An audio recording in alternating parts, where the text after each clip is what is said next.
Assalamualaikum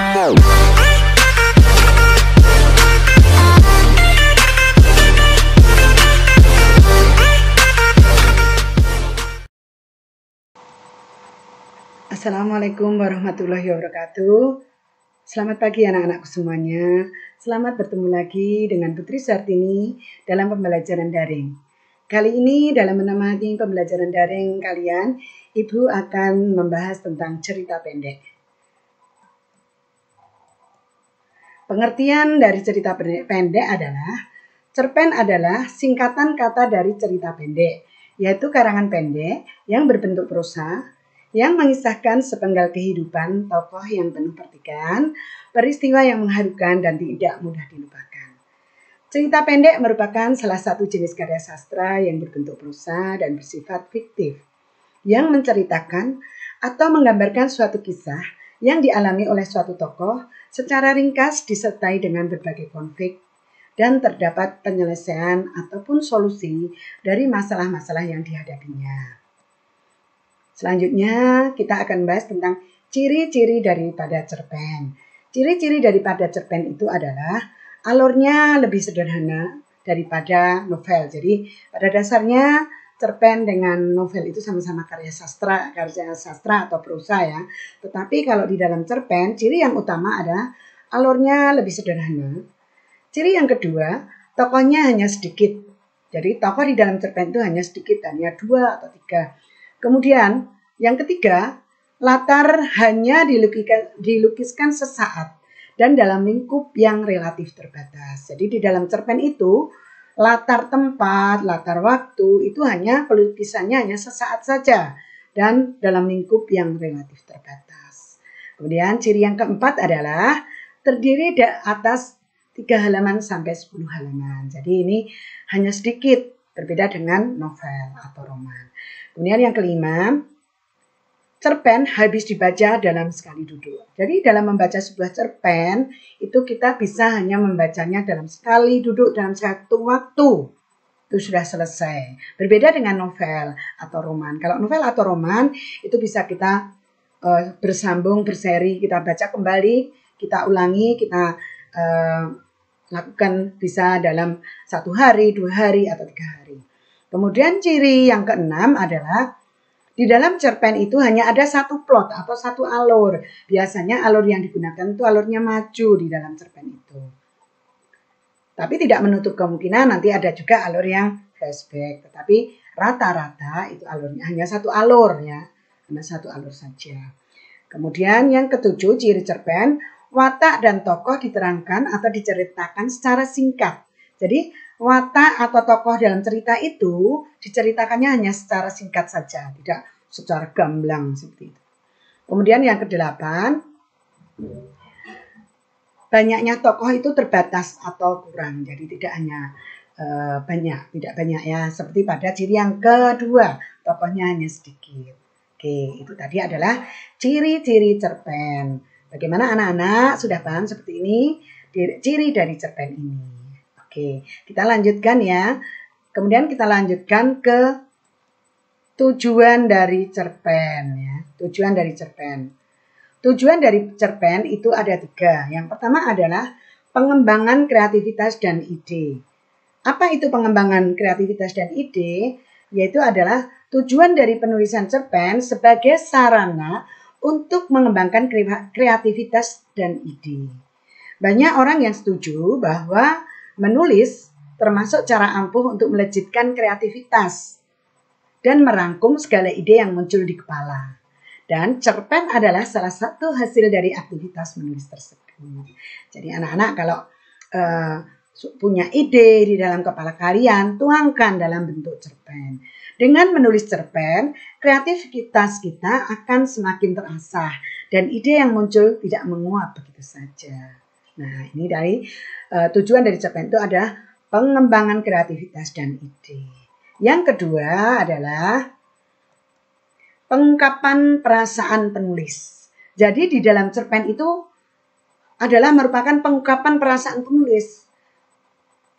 Sebagai seorang penulis ya, tujuan cerpen selanjutnya adalah sebagai sarana untuk mengungkapkan perasaan penulis. Secara umum diketahui bahwa menulis termasuk ke dalam aktivitas mental. Apa yang kita tulis akan dipengaruhi oleh kondisi kita saat menulis. Apakah sedang bahagia, sedih, marah, dan lain sebagainya. Para penulis cerpen akan mengungkapkan semua yang dirasakan ke dalam cerpen yang mereka buat. Jadi, apa yang kalau kalian akan menulis sebuah cerpen, itu merupakan pengungkapan perasaan kalian. Jadi, apa yang kalian rasakan itu akan tertuang dalam cerpen yang kalian buat. Nah, tujuan yang ketiga adalah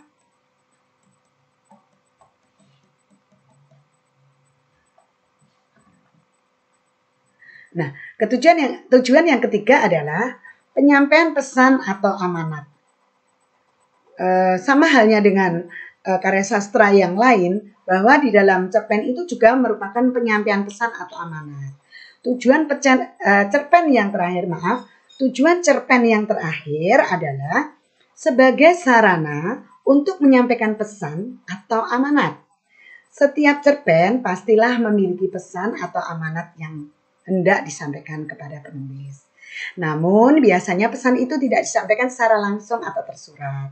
Kita perlu membaca keseluruhan cerpen untuk memahami seluruh pesan yang terkandung di dalamnya. Nah, seperti itu ya. Jadi kalau kalian itu punya sebuah pesan, bisa kalian tuangkan di dalam cerpen kalian itu.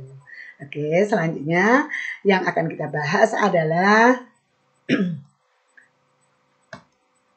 struktur cerpen. Ya. Struktur cerpen yang pertama adalah abstrak. Apa itu abstrak? Abstrak termasuk struktur cerpen di awal cerita. Ya. Pengertian abstrak pada cerpen adalah gambaran awal dari cerita yang akan diceritakan. Abstrak bersifat opsional pada cerpen. Artinya, boleh ada, boleh tidak. Ya. Juga jika cerpen tersebut tidak memiliki abstrak. Jadi ini opsional. Ya, tapi biasanya kalau ada abstraknya itu berada di awal cerpen.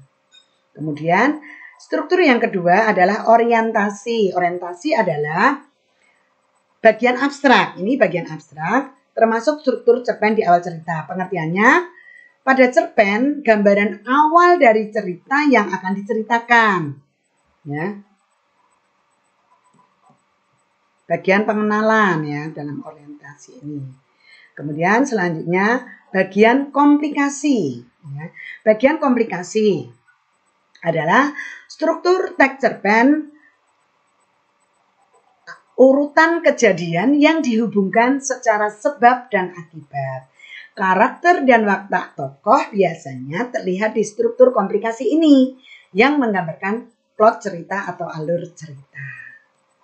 Nah, selanjutnya yang keempat adalah evaluasi. Evaluasi ini menjadi jenis struktur cerpen yang selanjutnya. Ya, pengertian evaluasi pada cerpen adalah konflik yang terjadi dan menuju pada klimaks. Dalam evaluasi, konflik sudah mulai mendapatkan solusi dan penyelesaian serta menuju ke tahap akhir. Jadi di sini sudah menuju tahap-tahap penyelesaiannya. Selanjutnya yang kelima adalah resolusi. Nah, bagian resolusi ini adalah merupakan salah satu dari struktur teks cerpen juga. Pengertian resolusi adalah ketika pengarang mengungkapkan solusi terhadap masalah yang dialami tokoh dalam cerpen itu. Dalam resolusi, masalah sudah mendapat penyelesaian di tahap akhir cerita. Nah, nih. Selanjutnya yang keenam adalah koda. Koda itu adalah penutup ya. Nah, struktur cerpen berikutnya dan yang terakhir adalah koda. Pengertian koda pada cerpen adalah nilai atau pelajaran yang bisa didapat dari teks cerita tersebut. Jadi hampir sama dengan amanat. Oke, anak-anak, pembelajaran kali ini Ibu akhiri sampai di sini. Mudah-mudahan kalian memahami dan pembelajaran ini bermanfaat bagi kalian semua. Untuk itu, silahkan kalian tuliskan komentar kalian di dalam akhir pembelajaran ini, di akhir video ini. Nah, jangan lupa anak-anak like dan subscribe ya. Oke, anak-anak, selanjutnya pembelajaran ini sudah selesai. Ibu ucapkan Semoga kalian semuanya dalam keadaan sehat walafiat. Jangan lupa selalu bahagia dan selalu rajin belajar. Akhir kata, wassalamualaikum warahmatullahi wabarakatuh.